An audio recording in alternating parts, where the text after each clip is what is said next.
अस्सलाम वालेकुम नाजरीन, उम्मीद है कि आप लोग खैरियत से होंगे। नाजरीन, आज असम्बली से एक बिल पास हुआ और इसकी गूंज बहुत दूर तक सुनाई दे रही है। और बिल क्या है? बिल जो है वो इंसदाद दहशतगर्दी कानून में तरमीम के हवाले से बिल था। जो तरमीम है वो बड़ी ही क्रूशल है। उसके हवाले से बहुत सारे जो सियासतदान हैं वो तहफ़्फ़ुज़ात का शिकार हैं। ओवरऑल सिविल सोसाइटी वो भी इस पे सीख पाया कि ये क्या तरमीम की गई है। Does that make sense? तो पहले हम तरमीम पर बात कर लेते हैं कि तरमीम है क्या।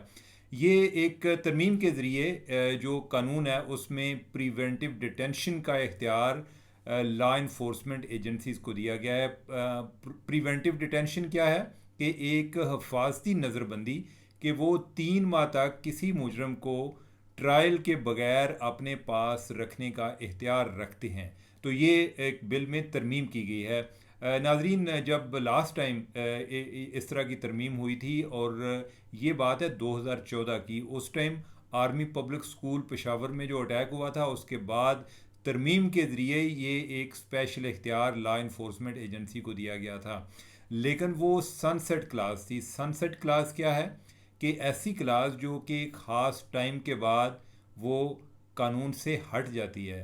तो वो उस टाइम वो 2 साल के लिए एक लॉ इन्फोर्समेंट एजेंसी को इख्तियार दिया गया था कि वो किसी भी बंदे को उठा के जिस पे उन्हें शक हो कि वो दहशतगर्दी में मुलव्वस है या वो किसी तरह से फैसिलिटेटर है, तो वो उसको उठा के 3 माह के लिए अपने पास तहकीक के लिए, तफ्तीश के लिए वो रख सकते हैं। उसके बाद वो ख़त्म हो गया। उसके बाद ये दोबारा कोशिश की जाती रही और उस बारे में मुतालबा भी आता रहा, ख़ास तौर पे लॉ इन्फोर्समेंट एजेंसीज़ की तरफ से मुतालबा आता रहा। ये जब पिछली पीटीआई की गवर्नमेंट थी तब भी मामला चल रहा था और अभी भी मामला चल रहा है। अब इस हवाले से पहले तरमीम सूबाई लेवल पर हुई, और किस सूबे ने की? बलूचिस्तान ने की। उसमें उन्होंने लॉ इन्फोर्समेंट एजेंसी को 3 माह की हफाजती नज़रबंदी का इख्तियार दिया।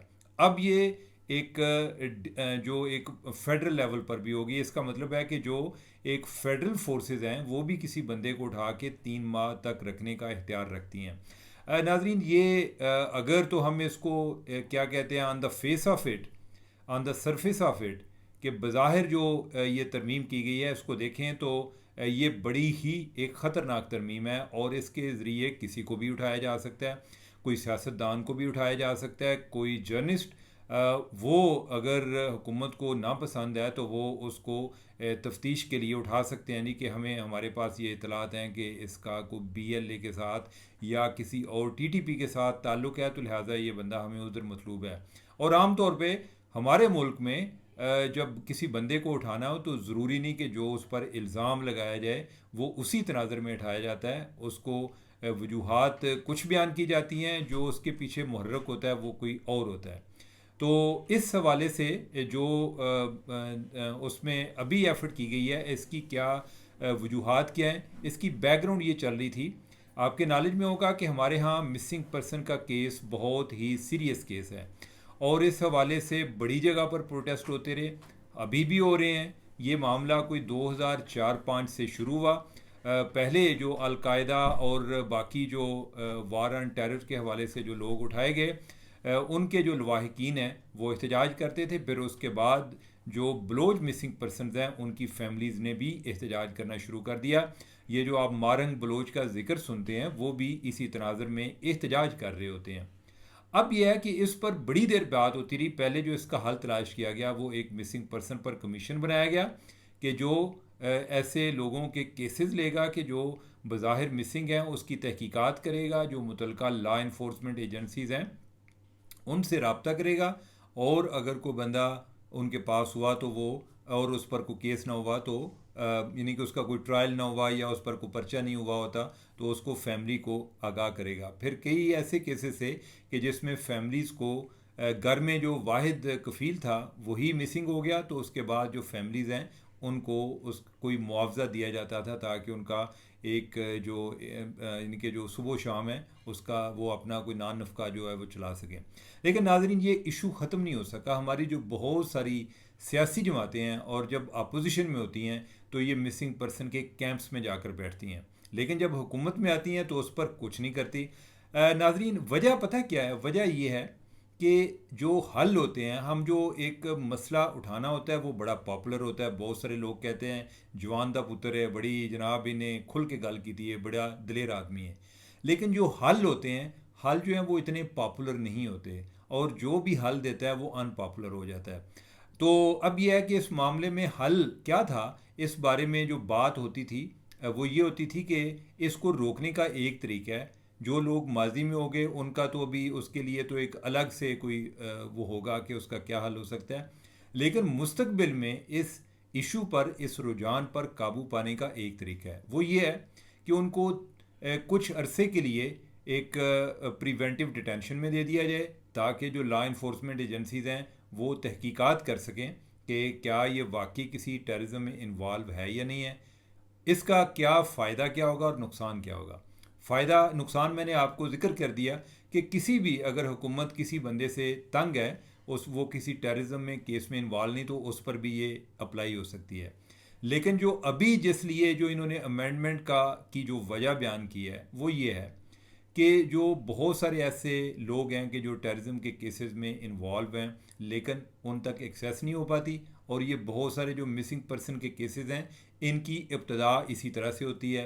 अच्छा, फिर वो जब इनके पास होते हैं, इनके पास कोई कानूनी इख्तियार होता नहीं, और लिहाजा ये अदालतों के सामने जाकर झूठ बोलते हैं कि बंदा हमारे पास नहीं, वो बंदा इन्हीं के पास होता है। अब जो नया लॉ है, या जो लॉ में तरमीम हुई है, इसके तहत क्या होगा, इसके तहत ये होगा कि जब ये किसी बंदे को उठाएंगे, गिरफ्तार करेंगे, तो फ़ौरन अगले दिन उसको मजिस्ट्रेट के सामने पेश करेंगे। मजिस्ट्रेट को बताएंगे कि ये बंदा हमारी डिटेंशन में है, हमारी कस्टडी में है। तो इससे एक चीज़ वाज़े हो गई कि आपने, यानी कि उस बंदे की कस्टडी को एक्नॉलेज कर लिया, वो मिसिंग कैटेगरी में नहीं जाएगा, उसकी तहवील को आपने एक्नॉलेज कर लिया कि बंदा हमारे पास है। अब जो कानून है आपको इजाज़त देता है कि उनको 3 माह तक, अप टू 3 मंथ, मतलब यह है कि जल्दी भी छोड़ सकते हैं, ज़रूरी नहीं कि आपने उसको 3 माह रखना है, लेकिन 3 माह तक आप उसको रख सकते हैं। और अगर आप 3 माह में उस पर कोई ऐसी उसके खिलाफ एविडेंस कलेक्ट नहीं कर सकते, उससे कोई ऐसी बात आप कोई निकलवाने में कामयाब नहीं होते जो कि उसके खिलाफ इस्तेमाल हो सके, तो उस सूरत में आपको 3 माह बाद बंदे को वापस करना पड़ेगा। नाजरीन, आइडियली ये लॉ नहीं होना चाहिए, लेकिन अगर इसका मुवाजना उन लोगों से किया जाए कि जिनकी फैमिली के सरबराह या बच्चे या जो भी फैमिली के जो अफराद हैं वो साल हर साल से गायब हैं, लेकिन उनके बारे में कुछ पता नहीं है, और ये सिलसिला चलता आ रहा है। और उसके बारे में मैंने आपको बताया कि अपोजिशन में बैठ के जब आप कैंप्स में, यानी कि अपोजिशन कैंप्स में, यानी कि उन मिसिंग पर्सन के कैंप में जाकर बात करते हैं, उससे ज़्यादा आगे बात नहीं होती। सो मच कि एक दफ़ा इस्लामाबाद हाई कोर्ट ने भी इस पर कमीशन बनाया था, लेकिन वो लोग जो इसके बड़े चैम्पियन थे उन्होंने इस बारे में कोई सलूशन या ऐसी कोई तजावीज़ नहीं दी थी। तो अब यह है कि आप ये समझें कि जैसे एक मकरू किस्म का ला है, कि एक नापसंदीदा ला है, लेकिन ना होना जो है उसमें किसी बंदे का साल हर साल मिसिंग रहने से कम ये उसकी निस्बत बेहतर है कि वो इनकी कस्टडी में होगा, तो पहले इस कस्टडी का इतराफ़ करेंगे कि बंदा हमारे पास है, और दूसरा, अगर 3 माह तक उसमें कोई चीज़ उससे उगलवा नहीं सके तो फिर इनको बंदा वापस करना पड़ेगा। तो लिहाजा ये लॉ को पॉपुलर नहीं है, लेकिन मिसिंग पर्सन के मामले को किसी हद तक ये ज़रूर एड्रेस कर लेगा, और इसके साथ साथ जो लोग माजी में मिसिंग हैं उनका भी कुछ सलूशन तलाश करना चाहिए। ये वर्सा के लिए इंतहाई तकलीफ़ दे अमल होता है। अगर किसी को पता चल जाए कि उनका कोई, जो उनका अजीज़ है जो कि गायब है, उसकी डेथ हो गई है, तो वो शायद सब्र कर दें, लेकिन जब मिसिंग होता है तो ये बड़ा ही तकलीफ़ दे अमल होता है। एक पूरी ज़िंदगी की उम्मीद होती है, कभी कोई दरवाजे पे दस्तक दे तो लगता है कि हो सकता है कि कहीं वही वापस आ जाए, और इसके उनके घर वालों पर भी बहुत ज़्यादा एक असरात होते हैं। तो उसका भी कोई तदारक ज़रूर करना चाहिए, यानी कि मेरी नज़र में उसका तदारक ये है कि उसके लिए कोई ट्रूथ एंड रिकन्सिलिएशन कमीशन बनाना चाहिए, जिसमें अगर कोई ऐसे लोग हैं कि जो इनकी कस्टडी में हैं, या इनके वो किसी जगह से इनको पता चला कि किसी और की कस्टडी में थे, या जो भी है उसका इतराफ़ करें कि भाई हमारे पास नहीं है, या अगर वो ज़िंदा नहीं है उसका इतराफ़ करें। और दूसरा, जो वो फैमिलीज़ हैं उनके लिए को कंपनसेशन का, तलाफ़ी का ऐलान करें, उनको पैसे दें, और वो फैमिली जो है उनको भी आगे मूव ऑन करना चाहिए, क्योंकि उसके लिए भी यानी कि अगेन ये भी एक मकरू किस्म का सलूशन है, यानी कि ऐसा सलूशन है कि जो बहुत पॉपुलर नहीं है। इससे लोगों के जो उनके अपने बिछड़े हुए अजीज़ हैं वो वापस नहीं आ रहे, लेकिन उसका हल एक यही हो सकता है। नाजरीन, अब हम अपने नेक्स्ट टॉपिक की तरफ बढ़ते हैं। वो जज साहबान के बारे में है। आपको पता है कि हमारे यहाँ पाकिस्तान में हर बंदा बयान देने पे लगा हुआ है, वो जर्नलिस्ट हों, जर्नलिस्ट की तो फिर भी एक ड्यूटी होगी, और इसके अलावा जो जो पॉलिटिशियन है वो भी बयान दे रहे होते हैं पॉलिसी बनाने की बजाय, और जज साहबान भी बड़ी जगह पर कोई रिमार्क्स दे रहे होते हैं और वो इंसाफ देने की बजाय रिमार्क्स दे रहे होते हैं, और लगता ही है कि जैसे गरीबों के वही मुहाफ़िज़ हैं। आज जो है यानी कि आप जो हम उनकी पेंशन की बात करते हैं, उधर असम्बली में सवाल जवाब का सिलसिला होता है कि जिसमें मुख्तलिफ लोग सवाल करते हैं और उनके जवाब आते हैं। तो एक वजारत कानून को सवाल किया गया कि जो चीफ़ जस्टिस है सुप्रीम कोर्ट के, कोई भी हो, यानी कि चीफ़ जस्टिस के अहदे की बात हो रही है, उनका पिछले को 15 साल में उनकी पेंशन में कितना इजाफा हुआ है। तो नाजरीन, जो उसका जवाब आया उसमें पता चला कि पिछले 15 सालों में उनकी जो पेंशन है, चीफ़ जस्टिस की पेंशन, वो 5,60,000 से बढ़कर 23,90,000 हो गई है। नाजरीन, ये मैं कोई सालाना पेंशन की बात नहीं कर रहा, ये माहाना पेंशन की बात है कि जो chief justice of Pakistan Qazi उल क़ुज़ा, उनकी पेंशन पहले यानी कि को आज से 15 साल पहले आप समझें कि 2010-11 में वो 5,60,000 थी, अब जो है वो बढ़कर 23,90,000 हो गई है। इसी तरह जो हाई कोर्ट के चीफ़ जस्टिस साहबान हैं, मतलब ये है कि ऐसे लोग जो कि हाई कोर्ट के चीफ़ जस्टिस के ओहदे पर रिटायर हो गए, उनकी माहाना पेंशन जो है वो 16 लाख है। ये भी बढ़नी चाहिए, हम एहतजाज करते हैं। ये इतना ज़्यादा फ़र्क जो है जो सुप्रीम कोर्ट के चीफ़ जस्टिस का है और जो हाई कोर्ट के चीफ़ जस्टिस का है, ये ज़्यादती है। ये बढ़ाएं जी इनकी तरह पेंशन। और आगे सुन लें कि जो 29, ये बात जो है ख़ास तौर पे काबिल ज़िक्र है, 29 ऐसे रिटायर्ड जज साहबान जिनके इंतकाल के बाद उनकी अहलिया या बेटी 5 से 8 लाख तक माहाना पेंशन ले रही हैं। नाजरीन सुने, मुझे ये बात मैंने आपको क्यों कहा कि आप भी सुने और गौर से सुने, मुझे इससे एक वाक़या याद आ गया। एक सुप्रीम कोर्ट के जज साहब जो कि रिटायर हुए, उनका वाक़या याद आ गया। ज़हन में रखिएगा कि सुप्रीम कोर्ट का जज जब रिटायर होता है उसकी उम्र उस टाइम 65 लाख की, मैं लाखों पे आ गया हूँ, 65 साल होती है। तो एक जज साहब रिटायर हुए, उन्हें रिटायर हुए भी कोई मेरे लिए 6-7 साल हो गए थे। तो उन्होंने एक और शादी कर ली, और जैसे शादी की वो कोई अपनी 20s में थी, कोई 20-22 साल की या 25 साल की। तो किसी ने पूछा कि आपने उसके साथ बहुत ज़्यादती की है, आपकी कि आंदे तुहाड़ियां लत्तां कबर ही ने, तो तुसां जनाब एक जवान लड़की ने शादी कर ली।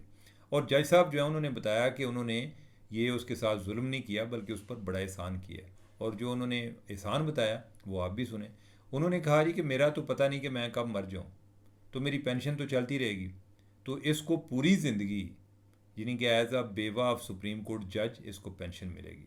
देखें इन कैसी कैसी प्लानिंग है नाजरीन। इसलिए ये जो पेंशन वाला मामला है इसको कई लोग बहुत ज़्यादा एक्सप्लॉइट कर रहे हैं।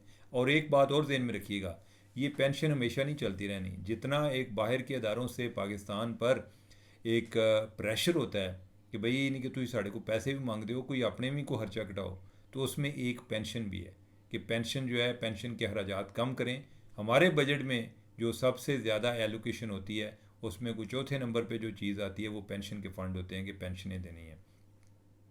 तो लिहाजा ये जो पेंशन में जो जज साहबान अपना काम दिखा रहे हैं, ये इंतहाई शर्मनाक है वैसे। ठीक है, ये वो लोग हैं कि जो इनको सबसे ज़्यादा एक इज़्ज़त के मसनद पर फायज होते हैं। ठीक है, और फिर इसकी को हद होनी चाहिए ना, या तो कि आप लोग कोई इतने, और आप लोग या तो कि कोई इतने भूखे नंगे हैं, अच्छी भली आपकी स्टैंडिंग होती है, और फिर आप ये भी नहीं है कि आप चीफ जस्टिस से रिटायर होने के बाद आराम से बैठ जाते हैं। कोई ना कोई जो है क्या कहते हैं उसको, मुझे नाम ही भूल गया, आर्बिट्रेशन वगैरह का काम भी आप साथ करते रहते हैं। कोई ना कोई काम आपको मिल जाता है, तो कोई पैसे, ये वो चीज़ें, आपकी पेंशन कोई बंद करने से पाकिस्तान के कर्ज़े नहीं उतर जाएंगे, लेकिन कुछ चीज़ें जो हैं वो एक लोगों के लिए उनकी एक अलामती अहमियत होती है कि हमारे जो रोल मॉडल हैं वो किस तरह ज़िंदगी गुजार रहे हैं। नाजरीन, हमारे मुल्क में जो ओवरऑल एलीट क्लास है, इसके अंदर इस चीज़ का गिल्ट नहीं है कि कितने लोग गरीब हैं और उनमें से ये चंद एक अमीर लोग हैं। वो गिल्ट ना होने की वजह से ये अपने आप को खुद मजलूम तस्वर करते हैं। हर टाइम इन्हें अपनी फ़िक्र पड़ी होती है, उससे बाहर निकल कर कोई गरीब आदमी के बारे में ये सोच ही नहीं सकते। और उसकी वजह ये है कि बहुत ज़्यादा एक गुस्सा इनके एक जो एलीट क्लास के ख़िलाफ़ जो है लोगों का बढ़ता जा रहा है। नाज़रीन, अब जो इनके हम नेक्स्ट टॉपिक की तरफ बात करेंगे, और वो बात जो है हमारी वो मरियम बीबी के हवाले से है, मरियम नवाज़ के हवाले से। पिछले दिनों जब हमने प्रोग्राम किया था, जो इस्लामाबाद जो उधर लाहौर में अल्लामा इकबाल मेडिकल कॉलेज है या उसके साथ जो जिन्ना हॉस्पिटल है, और जिन्ना हॉस्पिटल के अंदर जो दिल की वार्ड है उसको मरियम नवाज़ के नाम पर रख दिया गया था, उस पर काफ़ी कंट्रोवर्सी हुई। उन्होंने कोई फिर जो है उसको वापस ले लिया, तासर ये दिया जी कि ये तो वैसे ही फेक न्यूज़ थी, हालांकि वो था दुरुस्त था। यानी कि इन्होंने खुद मरियम नवाज़ ने अपनी तकरीर में उसका जिक्र किया हुआ था। उसके बाद से कोई एक डिबेट चल रही थी कि जो इस टाइम कोई तकरीबन 2800 हॉस्पिटल हैं पंजाब में, इधर पंजाब में 2800 हॉस्पिटल हैं जो कि मरियम नवाज़ के नाम पर हैं, और मैं इस बात पर यकीन नहीं करता था। मुझे कुछ लोगों ने बताया कि ऐसा है, मैं उस बात पर यकीन नहीं करता था। फिर किसी ने सोशल मीडिया पर कोई ऐसी बात की भी। अब यह है कि जियो की फैक्ट चेक टीम ने उन्होंने इस पर तहकीक की है। जियो की फैक्ट चेक टीम के मेंबर हैं फयाज़ हुसैन। उनकी रिपोर्ट है आज की। वो कह रहे हैं जी कि वो बात दुरुस्त है कि 2800 हॉस्पिटल हैं कि जो मरियम नवाज़ के नाम पर हैं, और उन्होंने कहा कि उसकी बात दुरुस्त है। अच्छा जी, वो कैसे हैं कि पंजाब में ओवरऑल कोई 2800 के करीब बेसिक हेल्थ यूनिट और जो रूरल हेल्थ सेंटर्स हैं, तो उनको इन्होंने नाम दिया है मरियम नवाज़। जो बेसिक हेल्थ यूनिट हैं उनको नाम दिया है मरियम हेल्थ क्लिनिक का, और जो रूरल हेल्थ सेंटर्स हैं उनको नाम दिया मरियम नवाज़ हॉस्पिटल का। तो वो इन्होंने वो सारे जो हैं वो उनको मरियम नवाज़ के नाम पर कर दिया है। नाजरीन, मुझे बहुत ही दुख होता है। आई डोंट नो कि हमारे जो हुक्मरान हैं वो इन चीज़ों से क्यों नहीं सीखते, या फिर यह है कि जब इंसान पावर में आता है तो पावर उसको टेक ओवर कर लेती है। वो बाद में जो पावर उसको डिक्टेट करती है कि ये करो वो करो। सारे लोग आपको कहते हैं कि आपसे ज़्यादा खूबसूरत कोई नहीं है, सारे लोग आके कहते हैं कि आपसे ज़्यादा अच्छे काम किसी ने नहीं किए, और कोई बंदा उसमें कोई क्रिटिसाइज़ करने वाला हो तो उसको ऐसी सज़ा दी जाती है, उसको यानी कि एक यानी कि उसको उस सर्कल से निकाल दिया जाता है। और फिर इसकी भी तारीफ़ ये की जाती है कि जो लोग इर्द गिर्द खुशामद कर रहे होते हैं फिर भी कोई हुक्मरान पर बात नहीं करता। कहेंगे उनके एडवाइज़र उनको सही गाइड नहीं कर रहे। और भाई एडवाइज़र चाहिए होंगे, जिस तरह के चाहिए होंगे ने उंजे लोग रखते हैं। जो सही गाइड करने वाले जो बाकियों की नज़र में होता है वो उनको चाहिए ही नहीं। तो लिहाजा अगर किसी ने बात करनी होती तो डायरेक्ट हुक्मरानों पर बात किया करें। मरियम नवाज़ जो है ये इनको कोई एडवाइज़र ऐसा गाइड नहीं कर सकता कि जो उनका अपना उधर वो माइंड अप्लाई ना कर सके और इन्हें समझ ही ना लगे। ये वो इनकी कमज़ोरी जान चुके हैं, वो इनकी कमज़ोरी भांप चुके हैं। उनको पता है कि इनसे कोई काम कराना हो तो इनको कोई इस तरह का कह दें। जो पिछले दिनों जो मरी में भी कोई एक हॉस्पिटल वो अपग्रेड हो रहा था, तो जो उसके मेडिकल सुपरडेंट है उसने सोचा कि मैं इनको कोई ऐसा आइडिया दूं कि जैसे मेरी भी प्रमोशन हो जाए। तो उसने कहा जी कि इधर भी एक जो है कार्डियोलॉजी सेंटर है या कोई वार्ड है उसको मियाँ साहब के नाम पर कर दिया जाए। तो अब यह है कि ये वाली जो बात है ये क्या इन्होंने ये सोच कर किए हैं कि ये जो हॉस्पिटल हैं या जो बेसिक हेल्थ यूनिट थे ये मरियम नवाज़ ने कोई शरीफ ख़ानदान का कोई ट्रस्ट है जिन्होंने ये चीज़ें बनाई हों। अगर ऐसा नहीं है तो क्या इनके पास को मॉरल राइट है कि ये सब को अपने नाम कर दें? और क्या ये मरियम नवाज़ ने ये सोच कर इसको अपने नाम पर किया है कि उनको पूरी ज़िंदगी के लिए इस पंजाब पे हुक्मरानी उन्होंने करनी है, तो लिहाजा ये उनको अपने नाम पर कर दें? ये नाजरीन, जो भी बंदा गवर्नमेंट में आता है उसको ऐसा ही लगता है कि मैं शायद हमेशा के लिए गवर्नमेंट में हूँ। और तीसरी बात कि कल कभी किसी और की गवर्नमेंट आ जाएगी, उसके बाद ये इनके नाम हटाएंगे, फिर बाद में होगा जी ये पॉलिटिकल विक्टिमाइजेशन हो रही है। ये जो आजकल हो रहा है ये क्या हो रहा है? ये इंतहाई गलत हरकत है। ये खुद पसंदी की एक बहुत ही आला किस्म की मिसाल है। ये जो जिस तरीके से इन्होंने काम किया हुआ है, और इनको ये चाहिए, यानी कि इन्होंने जो काम किया ना उस पर जो तारीफ़ इनको अपने इर्द गिर्द जो चार खुश आमदी हैं उन्होंने तारीफ़ की होगी। अब अगर ये चेंज कर देंगे ना, पूरा पंजाब इनकी तारीफ़ करेगा। लेकिन मैं ये उम्मीद नहीं रखता कि वो ये काम करेंगी, और इनको समझ भी तब तक नहीं आएगी जब तक ये गवर्नमेंट से नहीं जाएंगे। फिर गवर्नमेंट से जाते हैं, फिर बाद में आके कहेंगे मुझे लोगों ने मिसगाइड किया। ये भी लोगों को बेवकूफ़ बनाने का एक तरीका होता है। ये सब इनको पता होता है जब गवर्नमेंट में होते हैं कि क्या काम करना है क्या नहीं करना। वैसे ही अपने दिल के हाथों मजबूर होकर ऐसे काम करते हैं कि जिसमें अपनी एक जो इनकी नरगसियत है वो भी यहाँ होती है। नाजरीन, मुझे दें इजाज़त। अल्लाह हाफिज़।